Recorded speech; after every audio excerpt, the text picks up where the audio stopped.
ឃ្លាភាសាប្រាំងដែលយើងអាចប្រើដើម្បីនិយាយអំពីអាការៈអារម្មណ៍ឬប្រតិកម្មរបស់មនុស្សដោយប្រើកិរិយាសព្ទ avoir chaud មានន័យថាមានអារម្មណ៍ក្តៅ avoir froid មានន័យថាមានអារម្មណ៍ត្រជាក់ឬរងា avoir faim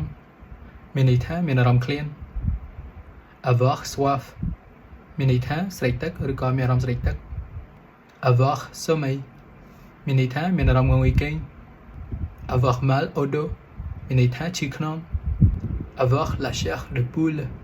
មានន័យថាបារម្ភឬក៏ព្រឺរំដោយសារត្រជាក់ខ្លាំងដោយសារភាពភ័យខ្លាចខ្លាំងឬក៏ដោយសារតក់ស្លុតខ្លាំង avoir le hoquet មានន័យថាត្អើក avoir des frissons មានន័យថាញ័រខ្លួនជាពិសេសដោយសាររងាខ្លាំងឬក៏ដោយសារភ័យតក់ស្លុត avoir le souffle coupé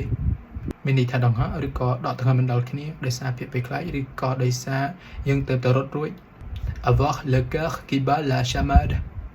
មានន័យថាបេះដូងលូនញាប់ខ្លាំងដោយសារភាពភ័យខ្លាចឬក៏ដោយសាររំភើបឬក៏ដោយសារមានអារម្មណ៍ស្នេហា avoir les larmes aux yeux មានន័យថាមានកែវភ្នែករលីងរលោងចង់យំដោយសារសប្បាយចិត្តខ្លាំងឬក៏ដោយសារឈឺចាប់ខ្លាំង avoir la tête qui tourne មានន័យថាមានអារម្មណ៍វិលមុខ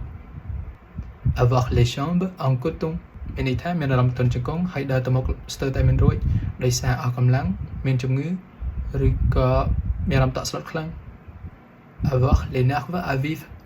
មានន័យថាមានអារម្មណ៍ងាយខឹងងាយមួម៉ៅឬងាយធុញទ្រាន់